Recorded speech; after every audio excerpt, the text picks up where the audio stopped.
En fait, très vite, pour conclure cette première partie de la journée, on avait envie de, comme disait Moussa, c'est toujours intéressant. On a beaucoup parlé évidemment de la jeunesse française et plus largement européenne. Et on avait envie de donner un éclairage un petit peu élargi et de donner un exemple d'un étranger.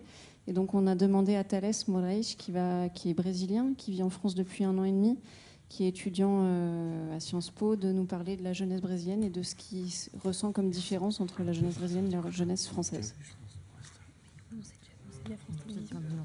Excusez-moi, mais et on vous remercie beaucoup pour ce débat.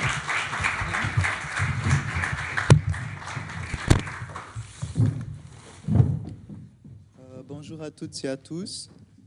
Tout d'abord, je voudrais remercier Isabelle et Marion pour cette invitation et dire que c'est un grand plaisir de pouvoir partager avec vous mes perceptions sur les différences entre la jeunesse au Brésil et en France. Parfois, on ne se rend pas compte de notre situation lorsqu'on ne voit pas comment les choses se passent ailleurs.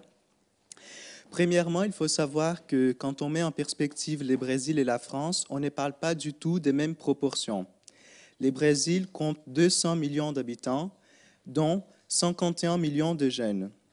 Donc, un quart de la population a entre 15 et 29 ans. En France, si je ne me suis pas trompé, c'est à peu près 13%, 12%.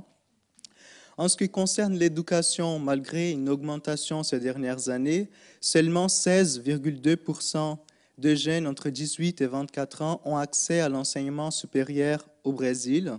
Ce sont des chiffres de 2010. Actuellement, les estimations parlent de 19 voire 20% de jeunes qui ont accès à l'enseignement supérieur. En France, c'est à peu près 50%. Donc, au Brésil, l'université reste une réalité très lointaine pour la majorité de jeunes, notamment pour ceux de classe populaire. Les jeunes commencent à travailler plus tôt, avant même la sortie du lycée, voire du collège, mais l'entrée au marché du travail n'aboutit pas du tout à l'indépendance financière. Si les jeunes Français ils pensent qu'ils galèrent quand ils touchent un SMIC, au Brésil, il est tout simplement impossible de vivre avec un SMIC. Notre SMIC équivaut à 200 €, alors que le coût de la vie, notamment dans les grandes villes comme Rio et São Paulo, est aussi cher qu'à Paris. Il n'y a pas une grande différence entre les coûts de vie à Rio et à Paris. Il n'y a presque pas d'aide de l'État donnée directement aux jeunes. Les familles ont des déductions fiscales liées à leurs dépendants, mais le jeune n'est pas considéré par l'État comme un individu autonome. Donc, il n'existe pas vraiment de politique publique émancipatrice. D'ailleurs, le programme brésilien de transfert de ressources les plus connus s'appelle justement Bourse Famille. Donc, l'État verse l'argent à la famille pour que la famille aide les jeunes et les enfants. De même qu'en France, le taux de chômage est plus élevé parmi les jeunes. Camille avait mentionné les 25% de jeunes actifs en France. Au Brésil, actuellement, ce taux est de 19%. Mais je vois une différence entre la France et le Brésil, et là je reviens à une question qui a été posée, que c'est le poids de l'économie informelle. Souvent, les jeunes au Brésil, surtout les jeunes des classes populaires, ils ont accès au marché du travail via l'économie informelle. Par exemple, en empruntant une moto de quelqu'un proche pour faire du mototaxi, ou en achetant des produits comme des bonbons, des biscuits, du chocolat, pour revendre dans les bus, dans les métros, ou au bord de la rue, ou au bord des routes.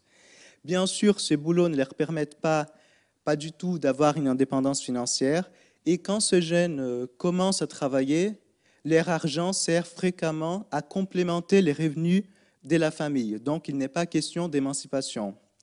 Et là, je passe finalement à mon dernier point, qui est celui d'une différence culturelle entre le Brésil et la France, en ce qui concerne non seulement la jeunesse, mais aussi la famille. Au Brésil, de manière générale, comme l'ont déjà remarqué plusieurs sociologues et historiens, les enfants ne sont pas élevés pour l'autonomie et pour l'émancipation, mais plutôt pour la permanence dans le cercle familial. Les jeunes quittent la maison plus tard.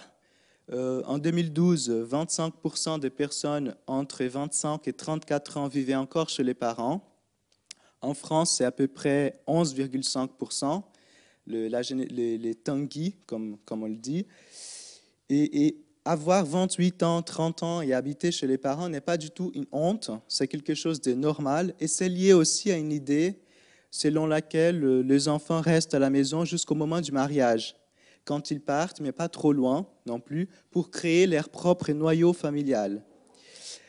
Donc, enfin, la famille est souvent le seul réseau de soutien sur lequel on peut compter, en raison aussi des carences de l'État. Et cela se voit même dans l'architecture. Au Brésil, il est très commun de voir des logements familiaux où plusieurs générations d'une même famille vivent ensemble, l'une à côté de l'autre et l'une au-dessus de l'autre. Et de par l'absence des crèches et des maisons de retraite, les grands-parents s'occupent des petits-enfants, les enfants s'occupent des parents, les oncles, les tantes, les cousins, ils participent tous à ce réseau de soutien familial. Donc, dans ce contexte, on pourrait se demander, mais elle vient quand l'émancipation des jeunes Brésiliens? Peut-être qu'elle viendra plus tard, peut-être qu'elle ne viendra jamais, au moins selon l'idée que se font les Français de ce que c'est l'émancipation. Voilà, merci beaucoup.